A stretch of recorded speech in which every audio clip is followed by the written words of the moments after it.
Welcome to another episode of Get Wisdom. I'm Brian Kelly, along with Get Wisdom founder and director Carl Mollison. Carl, today's topic is Creator Answers Your Burning Questions. That's listener burning questions, essentially. As the listener, you may not even know that you have burning questions, but we're here to tell you, you most likely do. Go ahead, Carl. Well, my kind of model for this was growing up with Dear Abby in the newspapers, if people remember that. And it's continued with newcomers and, advice columnists. And people would write in, I've got this problem with my mother-in-law or what have you. And Dear Abby would weigh in with some, kind of motherly advice and so on. Well, we can essentially do that with Creator of all that is. As a channeler, I can reach out to Creator and ask anything. What answer I get depends on a lot of factors, whether it's appropriate, whether I'm in alignment with hearing it, whether I have the belief quotient to support it, and things of that sort. But if it's something that is for the higher good, I will likely get some real insight. So we're going to do that with some people's questions who have listened to us and wanted to know further information about various things. And we like to focus on big picture things, but sometimes a personal story can be very helpful and evocative for others too. So we'll see. These are more of the broad nature. But yes, people can submit questions at our Get Wisdom website, and we will ask Creator, and they'll go in our database. We have it's over 1,500 pages of questions and answers now, and a lot of profound things, because we're always probing the meaning of the universe and how it works in the divine realm and the interactions with us, human events, the machinations behind them, and all sorts of things that the darkness is up to. So, yeah. That database has topics on just about everything under the sun. So if you have an interesting topic that you'd like to have us explore, as Carl mentioned, visit us at getwisdom.com, send us an email, and we'll look into it. Absolutely. Let's get started, Carl. The first question up for consideration is for Creator. Why did God, Source Creator, create in the first place, particularly physical creation? What was the impetus and the goal? Well, there's a profound question. Let's start light, right? Yeah, we're jumping right into the deep end of the pool, I think. Well, this is what Creator shared with me. This was viewed as the best arena to launch the idea of complete autonomy and independence from divine control. The advent of free agency and free will for the divine human is a new concept, unprecedented within the universe. Beings with this autonomy have much learning, and this comes with risk in order to function at a high level and not become corrupted in some way through desire for greater power or to gain favor and a greater measure of control over others, to curate special favor, and so on, at the service of ego. This is the balance and the life lesson it teaches. It is safest to do so in a physical embodiment, in a physical realm, because physical beings are inherently quite limited in their capability. They are relatively immobilized by the constraints of the physical environment. As a physical being in your density, you are subject to constraints from gravity. You are dependent on being in an aerobic environment to breathe, and cannot even survive underwater, let alone leave the atmosphere of your planet unassisted. So this provides safety by way of containment, while the new created human has been learning its lessons, and that is the wisdom in going this route. Wow, that's interesting. So on the one hand, it's saying this is a free will zone, but then we are limited by our environment. So even though we have free will, there obviously is limits to how far we can express that. Yes, and I don't think anyone would argue that this is an imperfect world still. So there's still a lot to be learned and a lot of mistakes perhaps still to be made until all learn enough to get to a higher plane and a higher level way of being, so to speak. So in the meantime, it limits the damage we can do. You know, it's going to be local. We're not going to mess up our galaxy yet. Right. Yet, at least. Okay, next question. Why life? To what end? What are creators' goals and dreams? Okay, so this is kind of similar to the last one, but it has a little different intention. And these are separate questions from separate people, but each answer begins to fill in a piece of the puzzle. So these are creators' words about why life, to what end. Life is an expression of consciousness in a particular configuration of energy. It has multiple components comprising varying levels of energetic vibration, some physical, some non-physical, but interdimensional.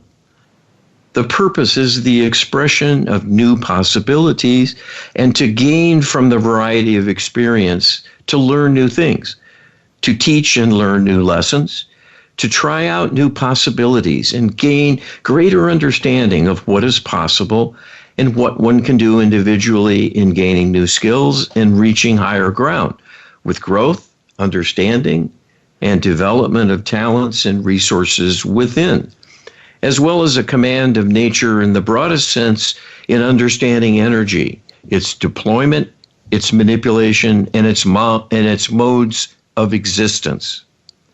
The ability to understand consciousness in its myriad forms can keep a being busy indefinitely because the potentials are always growing. So there is always more to explore and learn about. This is a beautiful tapestry that always remains unfinished and will bring fresh surprises whenever it is revisited after a sojourn pursuing one's interests, and then when surveyed in a future time, has changed and grown in exciting and amazing ways. No one likes a changeless environment of stagnation. Dynamic growth, expansion, and endless variety bring great rewards and great joy and happiness to the experiencer. In the broadest possible sense, it is the expansion of love through time, through the universe, and all that takes place. It is finding new ways to give and receive love, to express love, to experience love, and shape it into endless variety in conducting missions of all kinds, to convey new thought and take new actions, to make things happen in ways not done previously, and thereby invent new configurations and possibilities for love to influence the universe. These are noble and enlightening goals and pursuits that can keep beings busily engaged indefinitely. This is the environment within which it is worth being in existence and having an awareness of all that is taking place. You have a privileged position with the vantage point you enjoy as an extension of Creator's consciousness with that awareness and with growing capability and reach. As you ascend into higher dimensions, this will become very clear to you that it is a wondrous and beautiful expression of Creator's love and the greatest of rewards. You know, it's interesting because I've had conversations with people over the years speculating about this place and why God created it. My answer always was God was bored. But it's interesting because, you know, to talk about the staleness of a paradise environment, essentially. Yes, and I've heard this commented on again and again, that there needs to be a spectrum of possibilities. And you can't even appreciate bliss without tasting the absence of bliss to show you how profound and wonderful it truly is. You know, and it's just like any other need. You can take everything for granted, but, you know, try going a day or two without water and you'll appreciate what thirst means and the replenishment you get with a nice cool drink at the end of that stretch. Well, a place like Hawaii, you know, people show up there for a couple of weeks and it's a paradise, but then if they stay there too long, a lot of people get island fever. So everything in proportion, and that apparently that's true with life itself. Yes, and that is why things need to grow and expand and broaden. And I'm sure this is a big part of the whole endeavor. Indeed. Let's continue. If karma needs to be repaid or resolved, then is reincarnation really a choice, or would it be would it be very, very difficult to choose not to reincarnate because of the drive to resolve the karma? That is, doesn't the karmic model subtly encourage reincarnation, particularly if karma can only be resolved when in physical form? Yes, I know a lot of people think along these lines. I have people ask me on a regular basis, isn't this a trap? Aren't people afraid to come here because they get caught up in the karma, and then they have to come back and they have to get out of the quicksand, and they see it all as very dark. Well, this is what Creator says, so hopefully this will help shed some new light. As light beings, you do not think in the same way as humans in the physical. The perspective is a much more lofty one, not considering personal risk, personal liability, personal suffering, or personal gain. The focus is on service to the collective good.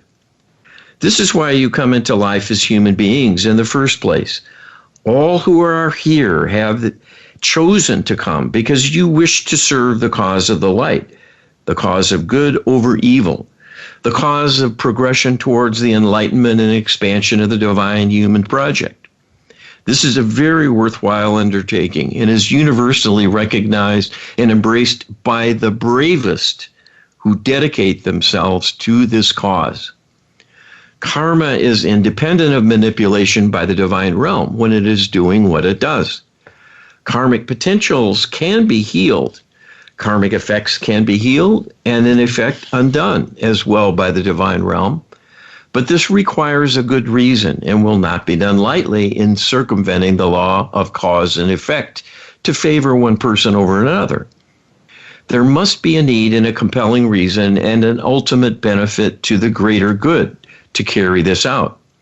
This is why healing is complex, problematic, uncertain, and slow in coming. Many times it is slowed by the need to recognize the role of karma at work and not interfere too greatly with its requirements. But this is not a reason to shirk one's duty or to avoid the task at hand. All who come here willingly know this and assume the risk because they can view it with a longer and wider perspective, that the benefits outweigh the inconveniences and the temporary losses with the inevitable setbacks that happen from time to time, some being quite major. But that is simply the nature of things and is understood and accepted. You as a human being may have a hard time understanding this because you do not see the prize that makes all the difference here. It is beyond your understanding. But the light beings can see what is involved and what is at stake. And that is one aspect of the high level of dedication people contribute to this undertaking, on average representing hundreds of lives in service to the cause. This is a blessing and a gift to the human collective and to the universe as well. There are many civilizations in parallel that will benefit enormously from the healing that will be brought to bear to make up for lost time and correct and right the wrongs of history. You are in this for the same reasons and give of yourself willingly to come down. We understand life can take a toll on high hopes and dreams and make people gun shy, so to speak, or quite fearful, and lead them to become quite cynical and discouraged about the prospects for things improving. That is simply the toll that mounts with continued difficulty and, at times, failures and setbacks. The sojourn in the light in between lives is a blessing and allows restoration of the higher perspective. That is what enables you to re-enter the fray with fresh perspectives and renewed vigor. It is unfortunate that the memory of all that has come before is present on file, but shows only the earth plane experiences. That is a function of the way the Akashic records work. You can see what you have done from your current plane of involvement, but not the things involving you elsewhere in other planes of existence. This creates a partial and somewhat distorted picture of things. And to the hapless human whose deep subconscious goes looking, will gain a very biased perspective of the risks and the losses along the way, but not see the contrast with life in the light and beyond. That is where you are all headed when the enterprise has reached a turning point. You are not there yet, but this can happen and will be happening quite soon now compared to the long investment that has been made over thousands of years and may well reach fruition within a decade. This is not time to quit the race. Indeed. But we are coming up on a break pretty soon, Carl. Do you want to try the last one real quick? Well, we can see this. We can try. Go ahead. Okay. If divine humans are extensions of the divine, why do we need to learn? Are we not already fully loaded, so to speak? Or is it that when souls are created, they start from scratch, such as tabula rasa, or blank slate?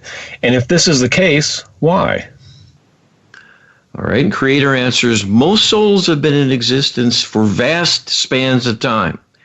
When souls are first created, they are imparted with many capabilities inherent within them, and so they're primed with much awareness and knowledge and can grow and make strides quickly, more so than is the case for a human infant. In your realm, everything is subdued, constrained, restricted, and made much more difficult because of the many inherent limitations of the physical body and the mental function that is allowable and can be supported. Your consciousness is therefore filtered into a physical receptor mechanism that is inherently highly constrained, and that limits your range of experience considerably. Even as a light being, you do not know everything Creator knows. You are still a component of Creator, so on a personal level, there is vast room for growth and improvement, and in addition, when you're given freedom of movement and thought as an autonomous being, through free will and free agency, you can create new things of your own that may never have occurred to Creator or been in existence prior to your own thoughts bringing them about. This is the reason for the expansion we speak of, the grand ascension of humanity to higher dimensional function. Your capabilities will expand tremendously and will put you in a much higher league of involvement in the universe with a much wider influence and scope of activity. There will be many, many opportunities to excel and to push the frontiers further than anything that has happened previously. That is the reason for the Divine Human Project to begin with. It is an expansion of what Creator can do on its own. You, individually and collectively, will be expanding on all that Creator has accomplished to extend the reach further. And that will be a beautiful and joyous collaboration. And that is a beautiful answer. I mean, essentially, the project does have a purpose, and that is to expand Creator's capabilities. Who would have thought? Who would have thought, indeed, that we are capable of such a thing? Indeed. We're coming up on a break, Carl. Be sure to check us out at getwisdom.com. You can download our prayer book at getwisdom.com/prayer. You can also get Creator Speaks, the Creator Answers Burning Questions, in addition to what we're doing today. Get that at getwisdom.com/creator.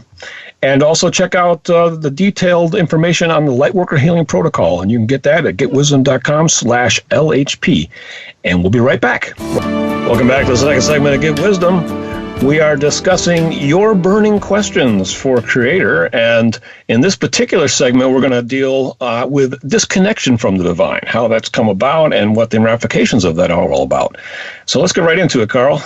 All right. You asked Creator, with regard to the amnesia we experience upon reincarnation, was this always divinely intentional or planned from the very beginning of the creation of the divine human? And if so, why?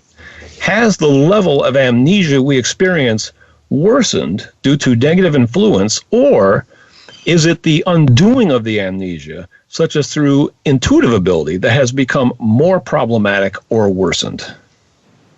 All right, and this is what Creator shares with us about this dilemma. The plan for Divine Human by Creator was to have direct communication between us at all times. This was constrained by deliberate degrading of the human ability to use the intuitive gateway to full advantage and reach the higher levels of awareness. This manipulation was done to the DNA and provided the intended effect of dimming down human beings and restricting their power. This was not fully understood by the interlopers, but did the job. And subsequent generations are all born with that restriction because it is inherent in the human genome at this point, and each new arrival will have a degradation in capability. The newest generation has received some upgrading to correct this, but they too are being commandeered and manipulated to downgrade them in like fashion. So this is an ongoing contest to, on the one hand, change things for the better, and on the part of the interlopers to maintain the status quo and reduce the great ability of the new generation of young humans. So this lack of intuitive ability is unnatural. It is a defect, and it is one of the major goals of the shift in consciousness to correct this. It is easier to do it for incoming souls than to correct for humans already in the physical. Few have developed their own innate intuitive reach. To make that more accessible does not automatically mean they will know how to connect to it and what to do with it within themselves to explore possibilities and do an outreach to gain information and process it successfully so that it rises to conscious awareness. That is a skill. And like many skills and talents that are best developed during youth, this is true of the intuitive reach as well. So people are coming from behind, and there are many barriers to belief involved here also. When people have not had an ability for so long, there are grave doubts about the possibility of reawakening this. That works against many, particularly those who do not believe in their own talents and worth in receiving help from the divine realm. There are many inner fears as well about opening up intuitively that are quite common because all who come into the earth plane have been subjected to harsh treatment, including death for using their intuitive ability in other lifetimes. In today's world, this is not a capital crime, but is frowned on, discouraged, and belittled by mainstream thinking. And there are cultural taboos still in claiming psychic powers and great fear as well. And the fear is based on knowing there are dark things one best stay away from in using the mind to probe into the dark. In addition, most people have witnessed torment and torture of those using their intuitive gifts or had it happen to them personally in other lifetimes. And this is a sore subject. This stirs up deep inner fear that will not be understood at a conscious level, but nonetheless is an impediment to wanting to work on this and do a personal development of greater intuitive reach. You know, earlier in this channeling, I said that just having the intuitive ability more accessible, perhaps unexpectedly, doesn't mean you're going to know what to do with it. And I had the thought that, you know, people that take psychotropic drugs that can kind of open up consciousness temporarily, they don't know what to do with that either. So it's an apt lesson, I think. Yeah. Well, you know, we're ignorant about many things, and we can't deal with new information about them right off the bat. It's just the same as needing to have some kind of education. You can't just present knowledge to people and have them absorb it and know how to apply it in life. No, definitely not. And traditional, you know, civilizations that have had more access to this kind of mystical experience, there's a lot of training that goes along with that. Indeed, it's a big educational effort. Yeah. Well, this explains a lot about why the world is such a mess. Yes. And why it's so hard for people to help themselves and to maintain faith in a higher power, and why many drift away and can be easily persuaded to do that by a kind of mind manipulation. You know, when it's fragile or uncertain and unexperienced to begin with, it doesn't seem like any big loss. And you're very happy to think, oh, that was all nonsense anyway. And, you know, I should never have hoped for something like that.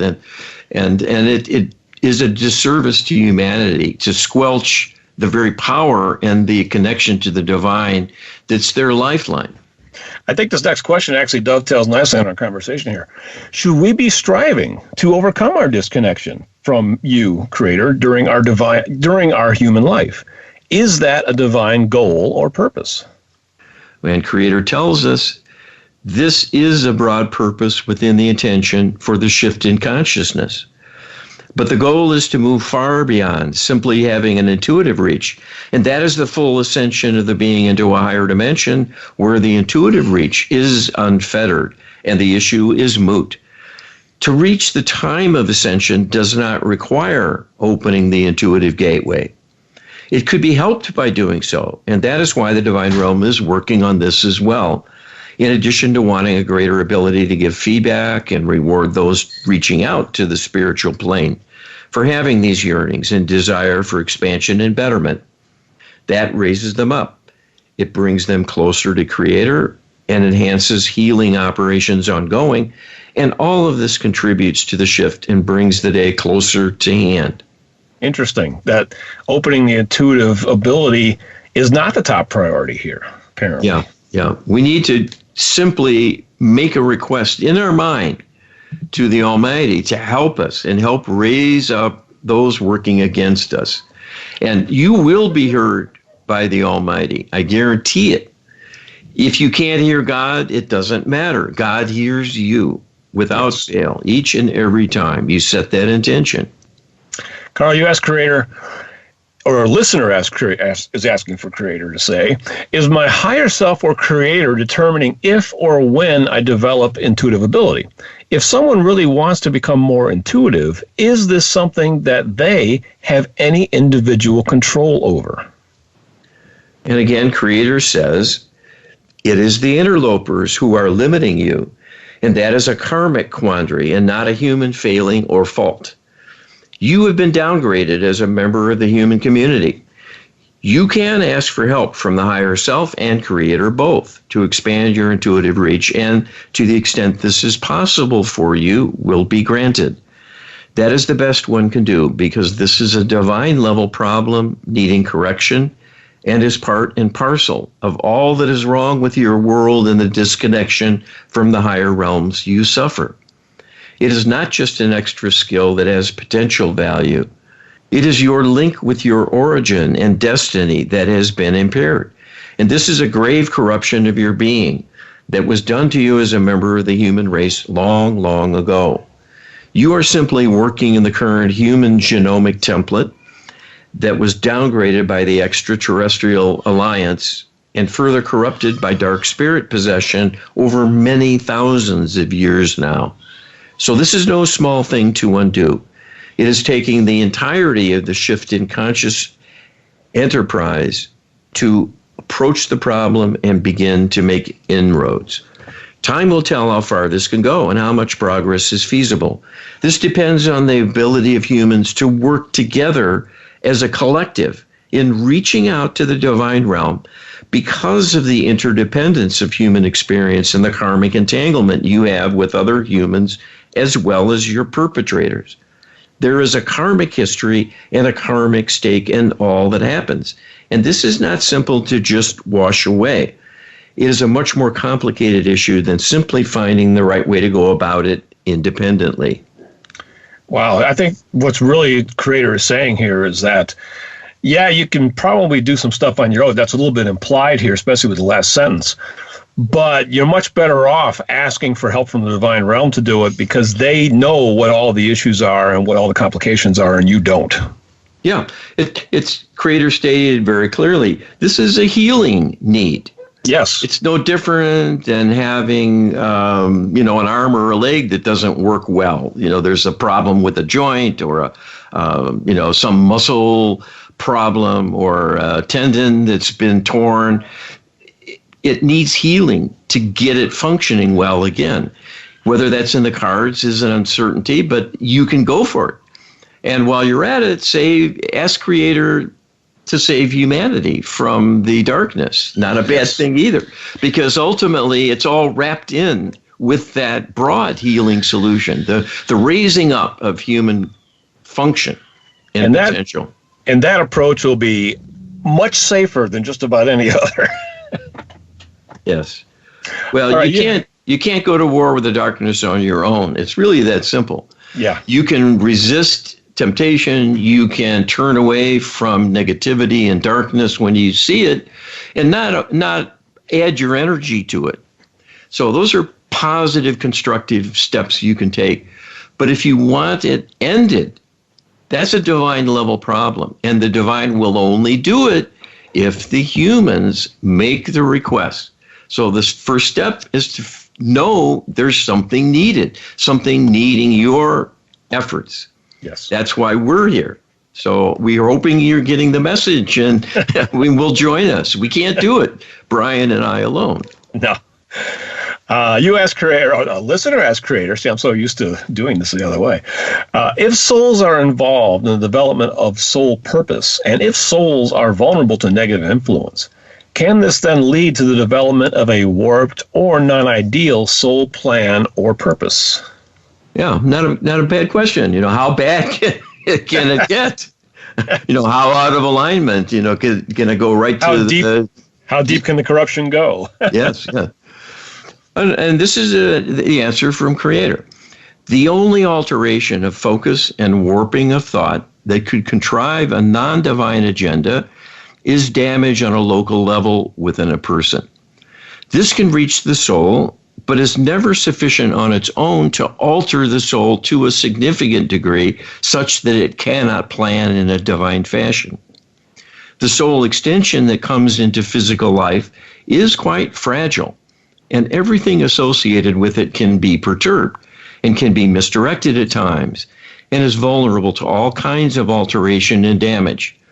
This is often accompanied by corruption of inner beliefs, as well as holding on to many moments of trauma that redirect it or derail it entirely from the soul purpose for the life journey in the particular incarnation underway. Those alterations stay associated with the physical life and then go on the Akashic record as a permanent accounting of all that has happened.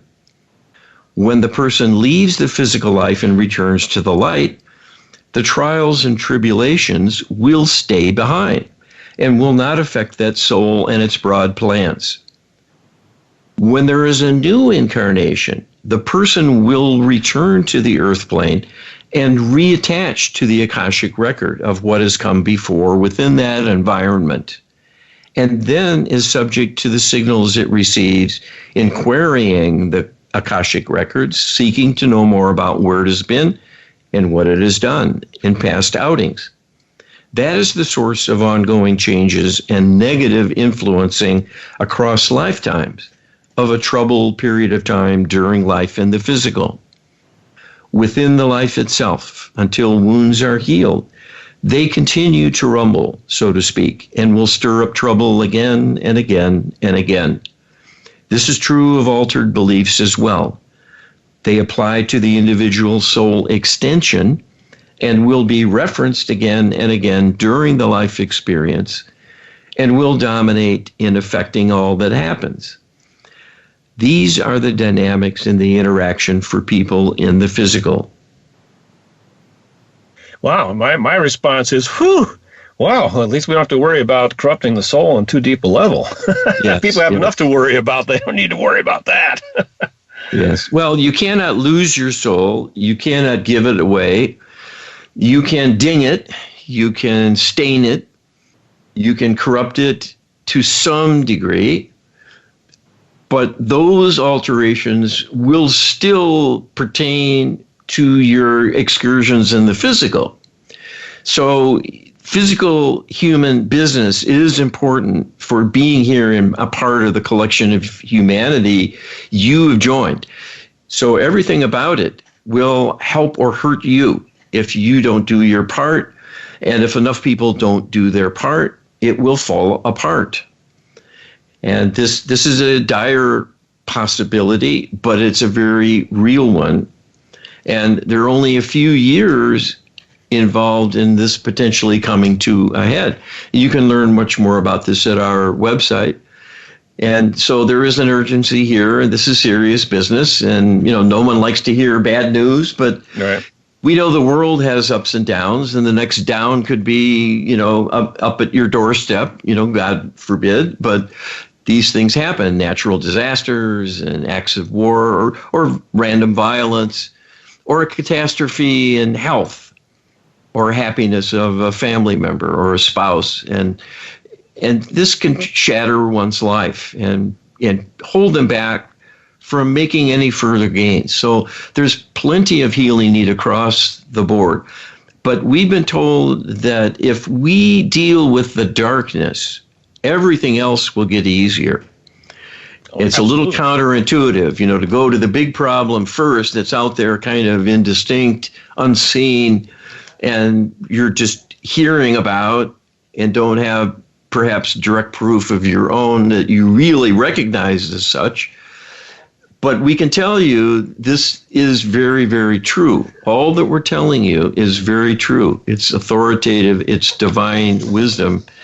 And it's about the true big picture that's going on and involving all of us quite directly.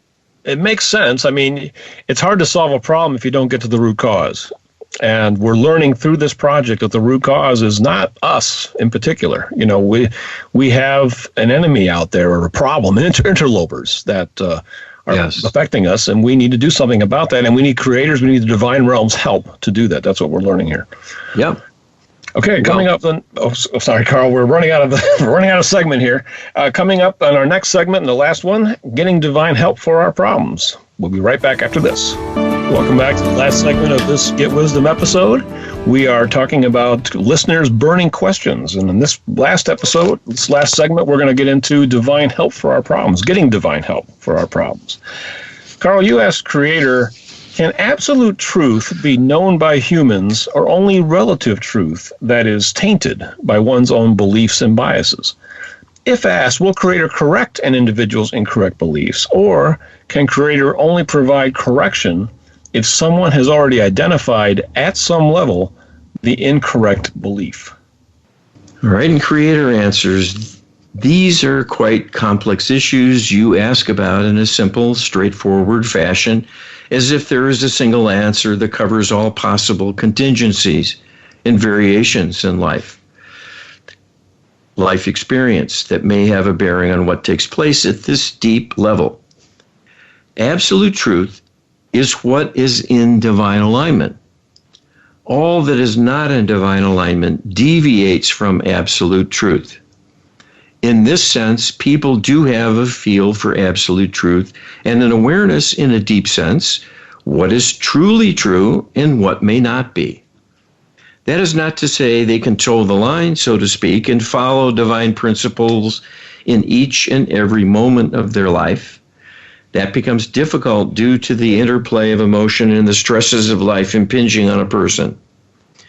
In an abstract way, people who are vibrating at a high level, meaning they are in good spiritual alignment, will very often pass a test of abstract ideas and questions pertaining to divine alignment and its characteristics. That is not quite the same thing as being in divine alignment at all levels of the being. And then through words and deeds as a sort of proof in the doings where the rubber meets the road, so to speak. And that is yet another layer of challenge and difficulty for most individuals, almost all in fact. What people do is governed by their beliefs. Beliefs are difficult to overcome, to ignore, or surmount. They will not only have a bearing, they will direct things quite powerfully and will prevent a person from deviating too greatly because they are the operating principles, much as the programming in a computer mandates the consequences of an instruction transmitted to the device. It cannot deviate from the programming because that determines what will happen very specifically. Nothing else is allowed. The beliefs within a person act in much the same way.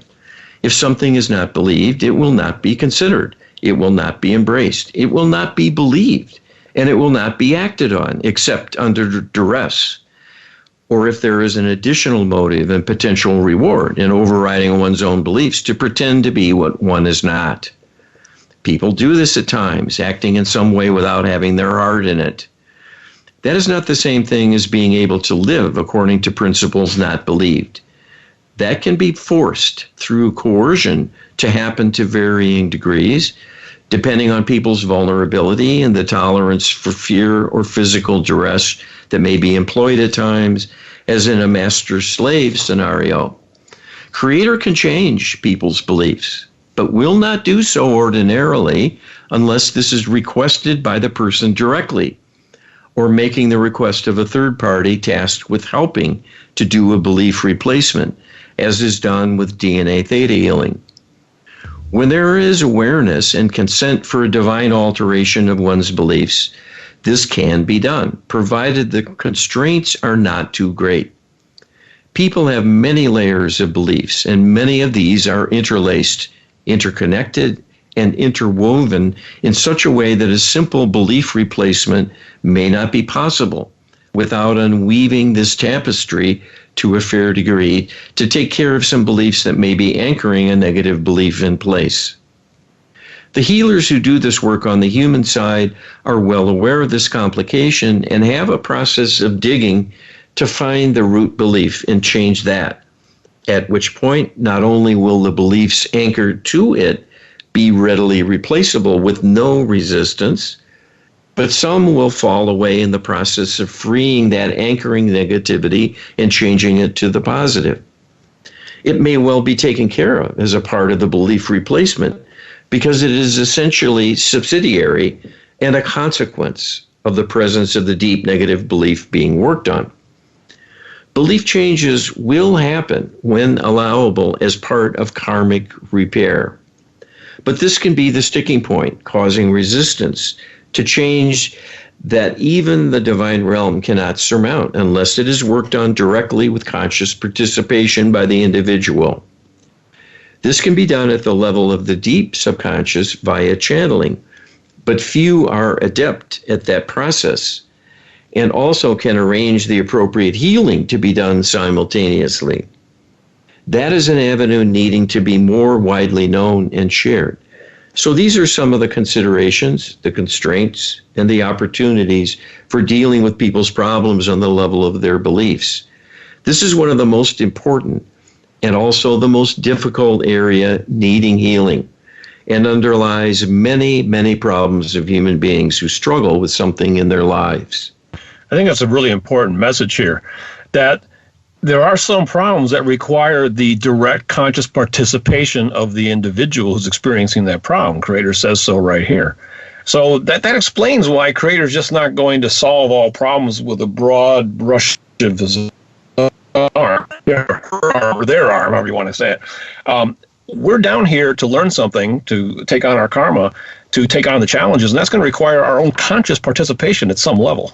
Yes, and a human helper, almost certainly, to navigate for the person, to lead them to what they need to see and identify those beliefs getting in their way. There's ways to do this in an interplay. I do this work a lot. I'm a certified DNA theta healing instructor, and belief work is very much part and parcel of that modality, and for good reason. So when I do remote healing work with people, which I do a lot of as well, there's often a need for further follow-up to get at core issues that are carved in stone by the persons living that way so long and coming to believe in their malady and believe in their plight and their limitations. Sure. And ironically, they are imprisoning themselves. They're building a prison around themselves.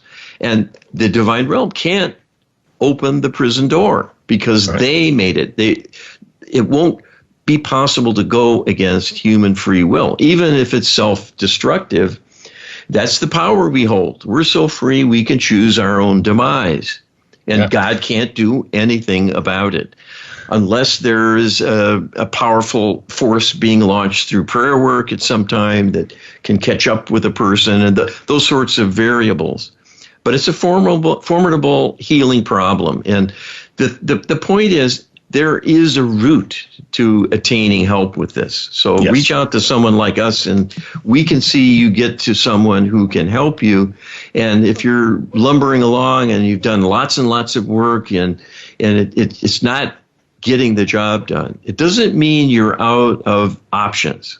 No, and if you are your own worst enemy, that's even more reason to contact us. Yes, absolutely. All right. You asked Creator, or I keep doing that. Maybe I need help with all this too. A listener asks Creator, if divine humans are like children, surrounded by far more advanced beings, Was there not perhaps a safer or kinder way to explore a free will project or endeavor where we were not so vulnerable to more experienced and powerful negative influences? That's a really good question. All right, and this is what Creator says about this. Humans were created knowing there was a full array of possibilities and a broad spectrum of potential experiences and outcomes. That is inherent with the duality of positive and negative, inherent with the makeup of the realm you occupy. We understood there could be serious corruption and serious interference and manipulation by other beings from other realms because this has happened in the past, prior to the existence of the current divine human cohort. But all involved in the enterprise currently, as well as previous iterations, have believed in its potential and wanted the experience. You cannot have perfect safety and a perfect existence because perfection that is created and must then remain static is a world of limitation and ultimately not satisfying because it leads to sameness and lack of contrast. And in that setting, even a wondrous and joyous existence will become bland and ordinary over time because there's no reference point that defines this for you. It is becoming so accustomed to certain situations and experiences that they lose their meaning and power to affect you and appreciate emotionally because there's an acclimation to that state of being, and as a consequence, it becomes ordinary and to be expected and will lose its grandeur.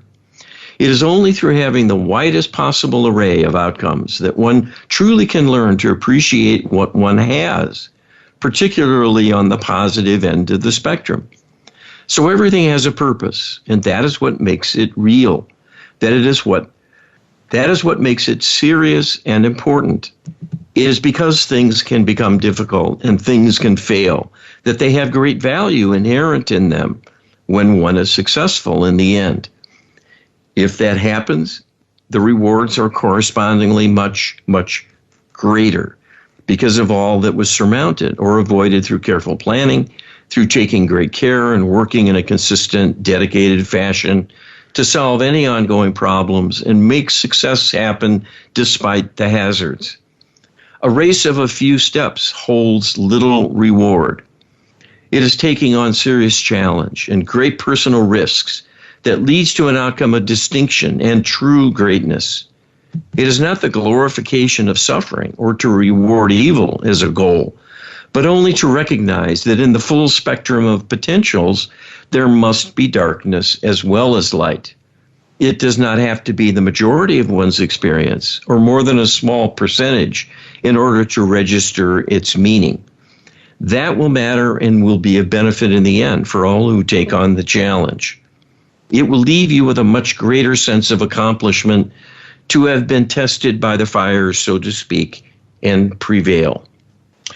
You know, one of the greatest anecdotes to boredom is having a big project. You know, a goal, something to attain that you're reaching for that you've never experienced before. That's just basic human experience. We all can relate to that. And we are extensions of the divine, so it makes sense that that's what the divine is doing as well, is reaching for a bigger experience. Absolutely. And through us, ironically enough, you humble human, you. You know, we're so acculturated to feel like failures, and even our religions have been corrupted to spread that idea that we're supplicants, we're unworthy, we're born in sin, we're minuscule, and we have to lower ourselves even further to be in the presence of the divine, bowing and scraping and these sorts of demonstrations of fealty, and it's all a corruption. Yeah. You know, Creator wants us to stand tall. Exactly. Because we're part of Creator. Yes.